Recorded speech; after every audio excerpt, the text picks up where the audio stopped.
નમસ્કાર વિદ્યાર્થી મિત્રો, ઓહા અકાદમીના ડેલી કરંટ અફેર્સમાં આપનું સ્વાગત છે. આજે આપણે વાત કરીશું 10 ફેબ્રુઆરીના મહત્ત્વપૂર્ણ વર્તમાન પ્રવાહોના પ્રશ્નોની, જે આપની સ્પર્ધાત્મક પરીક્ષાઓ માટે અગત્યના હોય.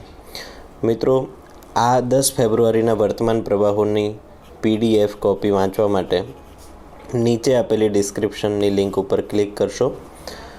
હવે મિત્રો, આપણે વાત કરીએ પ્રશ્ન નંબર 1ની. આકાશવાણી સંગીત ઉત્સવનું નામ ભારત સરકાર દ્વારા કોના નામે રાખવાનું નક્કી કરવામાં આવ્યું છે? પંડિત જસરાજ, પંડિત ભીમસેન, ઉસ્તાદ ઝાકીર હુસૈન કે ઉસ્તાદ બિસ્મિલ્લા ખાન? મિત્રો, આનો સાચો જવાબ છે ઓપ્શન બી, પંડિત ભીમસેન જોશી. તમને ધ્યાનમાં જ હશે, 2-3 દિવસ પહેલાંના કરંટ અફેર્સની અંદર આપણે વાત કરી હતી પંડિત ભીમસેન જોશીજી, જેઓ એક મહત્ત્વપૂર્ણ મેવાતી ઘરાનાના સંગીતકાર છે અને જેઓની જન્મ શતાબ્દીની ઉજવણી થઈ રહી છે. વર્ષ 2009માં તેઓને ભારત રત્ન એવોર્ડથી સન્માનિત પણ કરવામાં આવેલા છે. આ મહત્ત્વપૂર્ણ બાબત પણ યાદ રાખવી જરૂરી છે.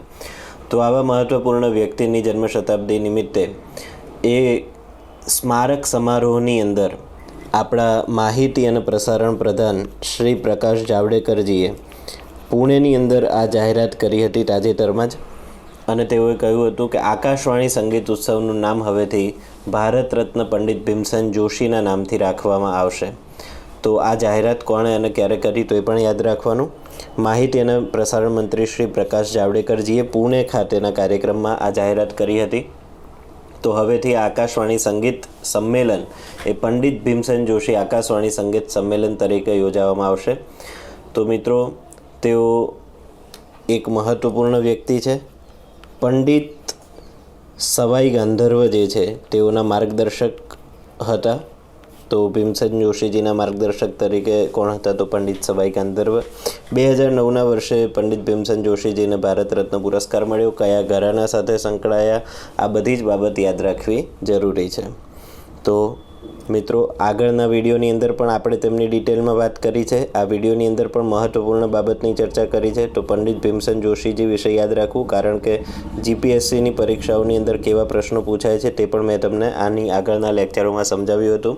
કયા ઘરાના સાથે કયા સંગીતકાર જોડાયેલા છે તે પણ યાદ રાખવું જરૂરી છે. આવા પ્રકારના પ્રશ્નો પૂછાતા હોય છે. કયા કયા ઘરાનાઓ છે, ઘરાના શું છે, એની પણ ચર્ચા આપણે 3-4 દિવસ અગાઉના જ વિડીયો લેક્ચરની અંદર કરી છે. તો એ વિડીયો જોઈ લેવો, જેથી કરીને આ બધી માહિતી તમને ધ્યાનમાં આવે. હવે મિત્રો, વાત કરીએ પ્રશ્ન નંબર 2ની. ખાલી જગ્યા ખાતે સાયન્સ સિટીની સ્થાપના માટે કેન્દ્ર સરકાર અને ઉત્તરાખંડ સરકારે MOU કર્યા છે. ચમોલી, હરિદ્વાર, દહેરાદૂન કે મસૂરી? મિત્રો, આનો સાચો જવાબ છે દહેરાદૂન.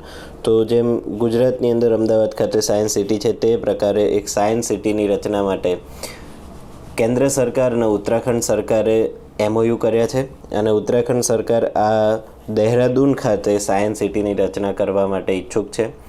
સાયન્સ સિટી સ્થાપવાનો જે આ પ્રોજેક્ટ છે દહેરાદૂન ખાતે, એ 4 વર્ષની અંદર પૂર્ણ થશે.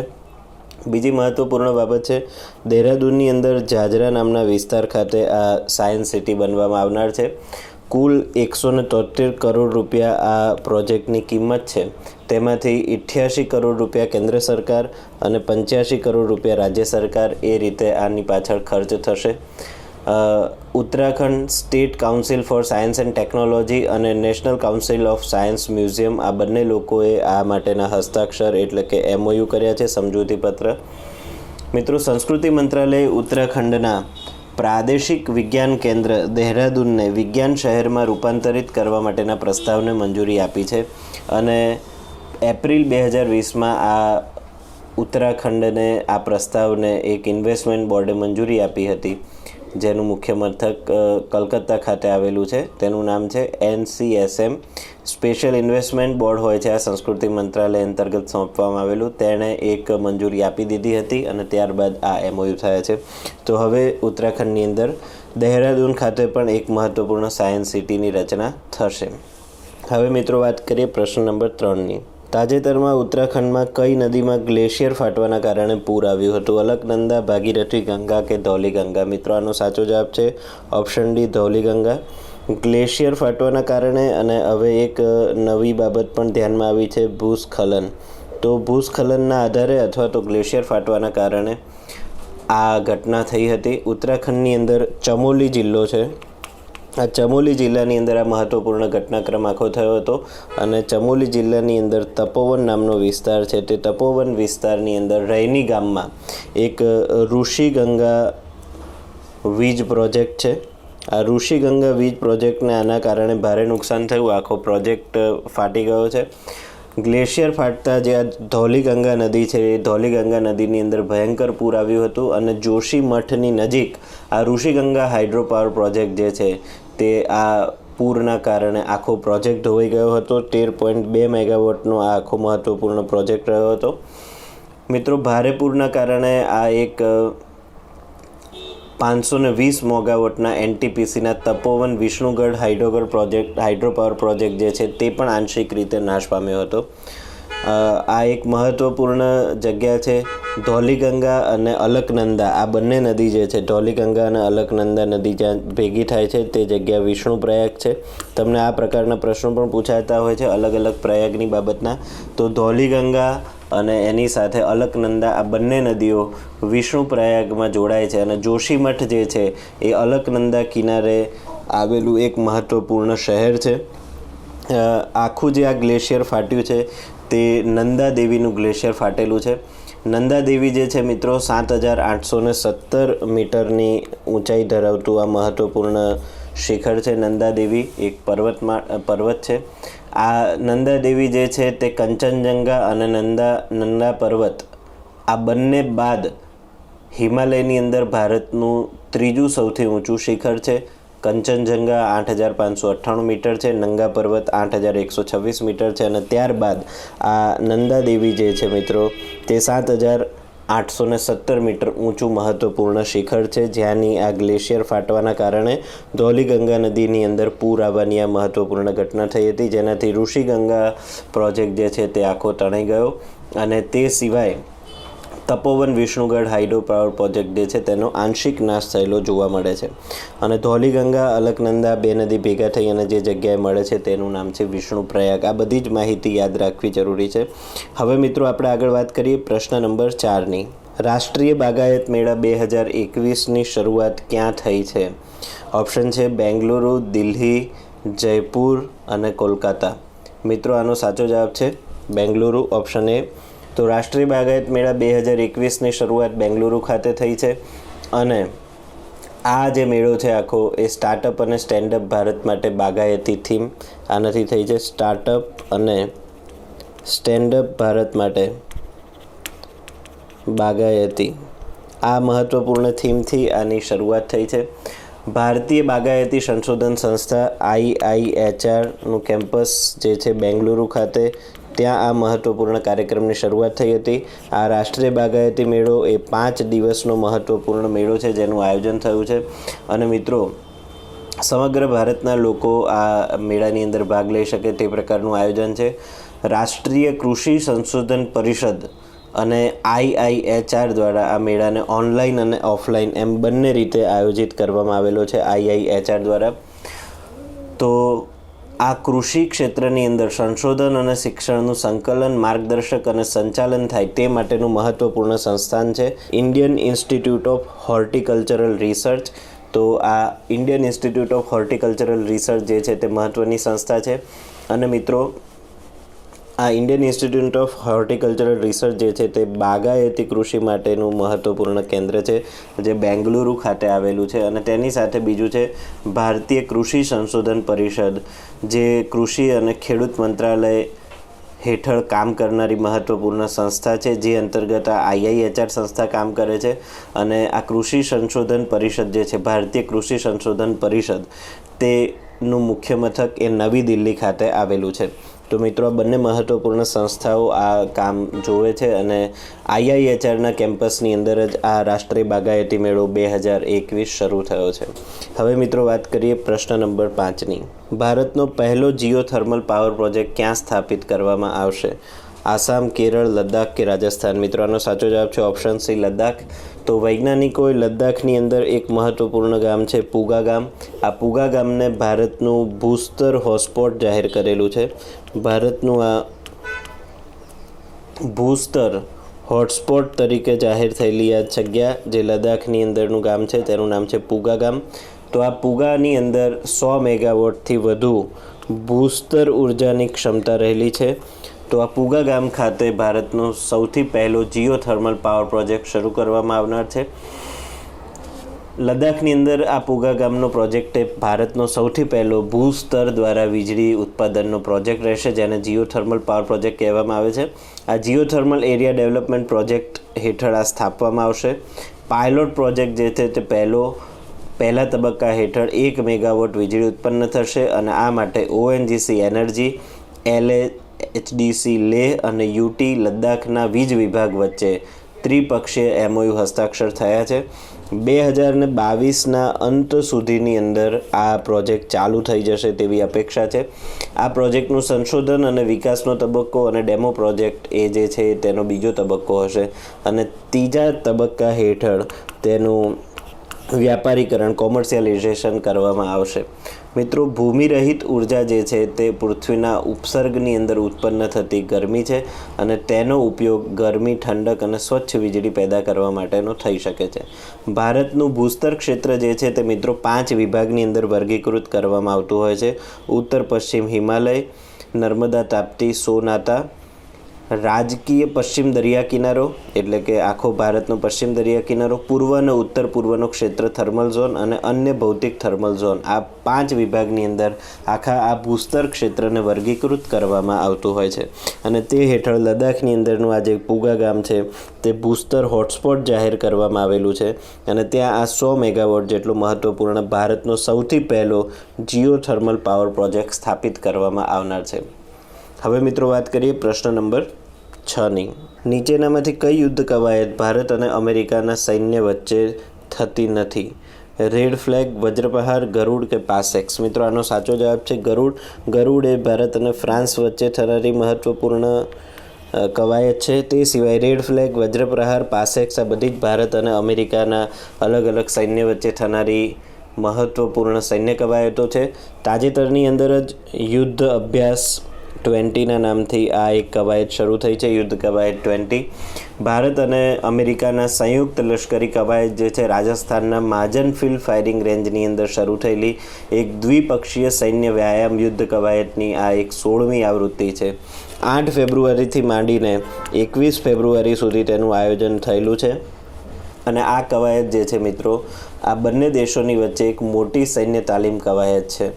ખૂબ મહત્ત્વપૂર્ણ બાબત છે. તાજેતરની અંદર જ ભારત અને ફ્રાન્સ વચ્ચેનું જે ભારત અને ફ્રાન્સ બંનેની એરફોર્સ દ્વારા પણ રાજસ્થાનની અંદર એક ડેઝર્ટ નાઇટ 21 હાથ ધરવામાં આવી હતી. પણ આ જે છે યુદ્ધ અભ્યાસ તે ભારત અને અમેરિકા વચ્ચે થાય છે. મિત્રો, આ બંને કવાયત જે છે આ કવાયતની પહેલી આવૃત્તિની વાત કરું તો છેક 2004માં યોજાઈ હતી. 2004ની અંદર મિઝોરમ ખાતે આની યુદ્ધ અભ્યાસ જે કવાયત છે તેની પહેલી આવૃત્તિ 2004માં યોજાઈ હતી. આ તેની 16મી આવૃત્તિ આયોજિત થયેલી છે આ વખતે, જે રાજસ્થાનની અંદર થયેલી છે.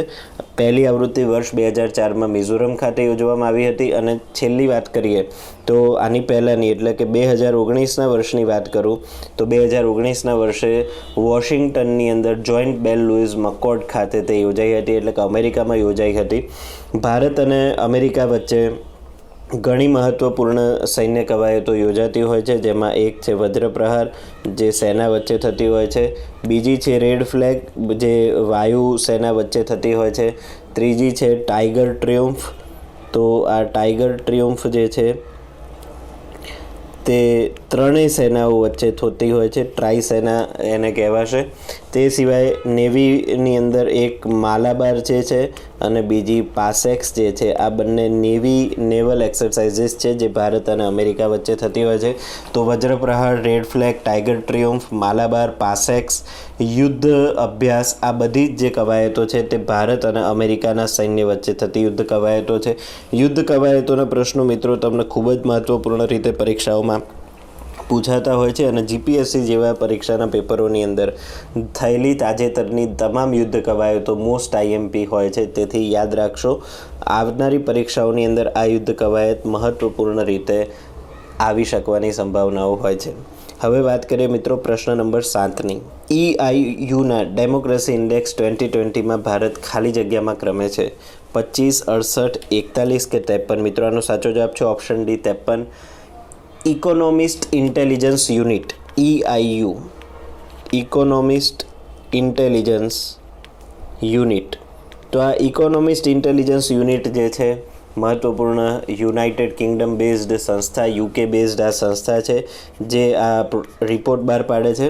ડેમોક્રેસી ઇન્ડેક્સ 2020 જે એણે બહાર પાડ્યું છે તેનું શીર્ષક તેણે રાખ્યું છે democracy in sickness and in health. Democracy in sickness and in health. આવા એક શીર્ષક હેઠળ, ટાઇટલ હેઠળ આ વર્ષે આ આખો જ રિપોર્ટ બહાર પાડવામાં આવ્યો છે, ડેમોક્રેસી ઇન્ડેક્સ રિપોર્ટ 2020. આ જાહેર થયેલા સૂચકાંકની અંદર ભારતે 53મા ક્રમે રહ્યું છે. ગયા વર્ષની સરખામણીમાં જો વાત કરીએ તો વર્ષ 2019ની સરખામણીમાં ભારત એ 2 સ્થાન ગગડી ગયું છે અને 53મા નંબર ઉપર જતું રહ્યું છે. અને ભારતનો જે કુલ સ્કોર છે એ કુલ સ્કોર આવ્યો છે 6.61ના સ્કોર સાથે 53મા ક્રમ ઉપર આવેલું છે. પહેલા ક્રમની વાત કરીએ તો મિત્રો પહેલા ક્રમે આ વખતે નોર્વે રહ્યું છે અને નોર્વે બાદ આમાં આઇસલેન્ડ, સ્વીડન, ન્યૂઝીલેન્ડ અને કેનેડા.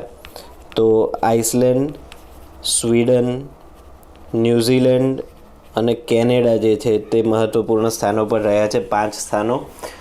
મિત્રો આ જે સૂચકાંક આપવામાં આવે છે તેને અલગ અલગ રીતે વર્ગીકૃત કરવામાં આવે છે, જેમાં 23 દેશોને સંપૂર્ણ લોકશાહી તરીકે વર્ગીકૃત થાય છે. ત્યારબાદ 52 લોકોને ખામીયુક્ત લોકશાહી તરીકે, 35 લોકોને વર્ણશંકર શાસન તરીકે અને 57 લોકોને સત્તાધારી સરમુખ હત્યાર શાસન તરીકે સ્થાન આપવામાં આવતું હોય છે. ભારતની વાત કરીએ તો ભારતને ખામીયુક્ત લોકશાહી જે બીજું છે તેમાં સ્થાન મળ્યું છે. ખામીયુક્ત લોકશાહી એટલે શ્રેષ્ઠ પ્રકારની લોકશાહીની વ્યવસ્થા આપણે ત્યાં નથી તેવું કહેવા માગે છે આ લોકો. આ લોકશાહી સૂચકાંક જે છે તે મિત્રો દર વર્ષે યુનાઇટેડ કિંગડમની કંપની EIU દ્વારા જાહેર કરવામાં આવે છે. ઇકોનોમિસ્ટ ઇન્ટેલિજન્સ યુનિટ 167 દેશોને આ અલગ અલગ રેન્ક આપે છે અને તેમાં ભારતનો આ વખતે 53મો રેન્ક આવેલો છે. 60 સૂચકાંકોને 5 કેટેગરી અંતર્ગત વિભાજિત કરી અને સ્કોરની ગણતરી કરવામાં આવતી હોય છે. ચૂંટણીની પ્રક્રિયા, સરકારી કામકાજ, રાજકીય ભાગીદારી, પાર્ટિસિપેશન લોકોનું કેટલું છે, રાજકીય સભ્યતા અને સંસ્કૃતિ, સિવિલ લિબર્ટીઝ નાગરિકોને કેટલી સ્વતંત્રતા આપવામાં આવે છે, આ બધી બાબતોના આધાર ઉપર આ સૂચકાંક તૈયાર થતો હોય છે અને તેના આધારે તેને અલગ અલગ ભાગમાં વિભાજિત કરવામાં આવે છે, જેમ કે સંપૂર્ણ લોકશાહી, ખામીયુક્ત લોકશાહી, વર્ણશંકર શાસન અને સરમુખ હત્યારશાહી શાસન. અફઘાનિસ્તાન જેવા દેશો છે જેને સરમુખ હત્યારશાહી શાસન તરીકે વર્ગીકૃત કરવામાં આવ્યું છે. અફઘાનિસ્તાનનો 139 નંબર આવેલો છે. કુલ 167 દેશોમાં આ પ્રકારની વિભાજિત કરવામાં આવતું હોય છે. ભારત જે છે તેનો 53મો ક્રમ આવેલો છે. વર્ષ 2014ની વાત કરીએ તો વર્ષ 2014માં જે છે ભારત તે ખૂબ આગળના એટલે કે 27મા ક્રમે રહ્યું હતું અને ત્યારબાદ ક્રમશઃ ભારતનું સ્થાન ઉતરતું ગયું છે અને વર્ષ 2020ની વાત કરીએ તો ભારતે લગભગ તેનાથી ડબલ એટલે કે 53મા ક્રમ ઉપર પહોંચી ગયું છે. હવે મિત્રો વાત કરીશું પ્રશ્ન નંબર 8ની. કયા દેશના એન્ગોઝી ઇવેલા વિશ્વ વ્યાપાર સંગઠનના મહાનિર્દેશક બન્યા છે? સાઉથ કોરિયા, નાઇજીરિયા, ફ્રાન્સ કે અમેરિકા? મિત્રો આનો સાચો જવાબ છે ઓપ્શન બી, નાઇજીરિયા. આ એક રચેલો ઇતિહાસ છે. એન્ગોઝી ઇવેલાએ આ એક ઐતિહાસિક મહત્ત્વપૂર્ણ પ્રદાન છે, ઐતિહાસિક રચના કરી છે. શું છે તે તમને જણાવું તો નાઇજીરિયાના જે આ એન્ગોઝી ઓન્કોજો ઇવેલા છે તે WTO વિશ્વ વ્યાપાર સંગઠનના મહાનિર્દેશક ડાયરેક્ટર જનરલ બની ગયા છે. આ પહેલી વખતની ઘટના છે જ્યારે કોઈ આફ્રિકન મહિલા આ પ્રકારના સ્થાન ઉપર બેસે છે. તો હમણાં સુધી મિત્રો દક્ષિણ કોરિયાના યુ મ્યોંગ જે છે તે અને નાગોજી એન્ગોઝી ઇવેલા વચ્ચે સ્પર્ધા ચાલી રહી હતી, પણ હવે નક્કી થઈ ગયું છે. એન્ગોઝી ઇવેલા WTOના ડાયરેક્ટર જનરલ બની ગયા છે, તેનો માર્ગ સ્પષ્ટ થયો છે. યુનાઇટેડ સ્ટેટ્સના વેપાર પ્રતિનિધિ USTRની ઓફિસ દ્વારા આ એક પ્રેસ રિલીઝ કરવામાં આવી હતી અને જેમાં જણાવ્યું હતું કે બાઇડન હેરિસ જે ગવર્મેન્ટ છે તેણે એન્ગોઝી ઇવેલાને પોતાનો ટેકો જાહેર કરેલો છે. તો આ મહત્ત્વપૂર્ણ બાબત છે. આની પહેલાં જો બાઇડનની પહેલાં ડોનાલ્ડ ટ્રમ્પ ગવર્મેન્ટે એન્ગોઝી ઇવેલાને ટેકો નહોતો આપ્યો, પણ બાઇડન ગવર્મેન્ટે, બાઇડન સરકારે તેને ટેકો જાહેર કરવાથી આ મહત્ત્વપૂર્ણ કામ થયું છે. મિત્રો વાત કરીએ તો વર્લ્ડ ટ્રેડ ઓર્ગેનાઇઝેશન જે છે તે એક ઇન્ટર ગવર્મેન્ટલ ઓર્ગેનાઇઝેશન છે, આંતર સરકારી સંસ્થા છે, જે વિશ્વની અંદર વેપાર સંબંધિત અવરોધોને દૂર કરી અને વિશ્વના વ્યાપારને પ્રોત્સાહન આપવાનું કામ કરે છે. આની સ્થાપનાની વાત કરીએ તો 1 જાન્યુઆરી 1995ના રોજ આ સંસ્થાની સ્થાપના કરવામાં આવી હતી અને આ સંસ્થાની સ્થાપના મરક્કેશ એકોર્ડ હેઠળ, મરક્કેશ કરાર હેઠળ થયેલી સ્થાપના છે અને આ સંસ્થાનું મુખ્ય મથક જે છે મિત્રો તે જીનીવા ખાતે આવેલું છે. આ યાદગીરી મહત્વપૂર્ણ બાબત છે યાદ રાખવાની. સંસ્થાનું મુખ્ય મથક જીનીવા ખાતે. સંસ્થાની સ્થાપના 1 જાન્યુઆરી 1995ના રોજ મરક્કેશ એકોર્ડ હેઠળ કરવામાં આવેલી હતી. હાલની અંદર વાત કરીએ મિત્રો તો આ વર્લ્ડ ટ્રેડ ઓર્ગેનાઇઝેશનના કુલ 164 જેટલા સભ્યો રહેલા છે અને 29 જુલાઈ 2016ના રોજ અફઘાનિસ્તાન જે છે તે એનો સભ્ય બન્યો મહત્વપૂર્ણ દેશ છે. 164મો સભ્ય અફઘાનિસ્તાન બન્યો હતો 2016ના વર્ષે.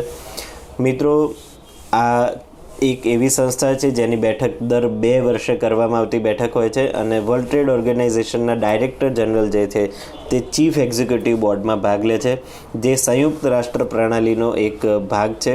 મિત્રો વિશ્વ વેપાર સંગઠનનો જે મુખ્ય ઉદ્દેશ છે તે મુક્ત, પારદર્શક અને સૌને માન્ય હોય તેવી એક વેપાર વ્યવસ્થા સ્થાપિત કરવાનો હેતુ છે અને આ મહત્વપૂર્ણ બાબત છે. તો આ વખતે તેની અંદર એન્ગોઝી ઓન્કોજો આવેલા, જે 25 વર્ષથી વધુ સમય અર્થશાસ્ત્ર અને આંતરરાષ્ટ્રીય મુત્સદ્દીગીરીમાં તેઓએ ગાળ્યા છે. 25 વર્ષથી તે વિશ્વ બેંક અને નાઇજીરિયાના નાણાં પ્રધાન તરીકે પણ તેમણે પોતાનું કામ કરેલું છે. આ મહત્વપૂર્ણ બાબત છે. વર્લ્ડ બેંકમાં પણ તેઓએ કામગીરી કરેલી છે. તેના આધારે તેમને આ કામગીરીનો ખૂબ લાંબો અનુભવ છે અને બાઇડન ગવર્મેન્ટે પણ તેઓને સમર્થન આપેલું છે. પરિણામે આ વખતે તેઓને પસંદગી થઈ અને તેઓને આ સ્થાન ઉપર બેસવાનો ચાન્સ મળ્યો છે. પહેલી વખત આવી કોઈ ઘટના છે જ્યારે કોઈ પ્રથમ મહિલા, અને એ પણ પાછી પ્રથમ આફ્રિકન મહિલા, પહેલી કોઈ મહિલા છે જે WTOના મહાનિર્દેશક બન્યા છે અને સાથે સાથે આફ્રિકન મહિલા પણ પહેલી છે જેને આ સ્થાન મળ્યું છે. તો આફ્રિકાની અંદર અને એ પણ મહિલા હોવા છતાં આ સ્થાન ઉપર બેસવાથી આ મહત્વપૂર્ણ પદ ઉપર તેઓ બિરાજમાન થયા છે. એન્ગોઝી ઇવેલા, આ પ્રશ્ન તમારી પરીક્ષાઓની અંદર મહત્વપૂર્ણ રીતે પૂછાઈ શકે છે કારણ કે WTO જેવી સંસ્થા જે છે તે મહત્વપૂર્ણ છે. તે સંસ્થાની તમામ બાબતો આપણે યાદ રાખવી જરૂરી છે. કયા વર્ષે તેની સ્થાપના થઈ તો 1 જાન્યુઆરી 1995માં. ક્યાં તેનું વડું મથક છે તો જીનીવા ખાતે. સંસ્થાના કુલ સભ્યો કેટલા છે તો 164 સભ્યો. સૌથી છેલ્લો સભ્ય કયો છે 164મો તો અફઘાનિસ્તાન. કયા વર્ષે સૌથી છેલ્લો સભ્ય જોડાયો તો યાદ રાખવાનું 2016ના વર્ષે. તો આ તમામ માહિતી અગત્યની છે. આ સિવાય વધારે વર્તમાન પ્રવાહો વાંચવા માટે અને તેના ડેલી ટેસ્ટ આપવા માટે તમે ઓહા અકાદમીની એન્ડ્રોઈડ એપ્લિકેશન ડાઉનલોડ કરી શકો છો. ધન્યવાદ.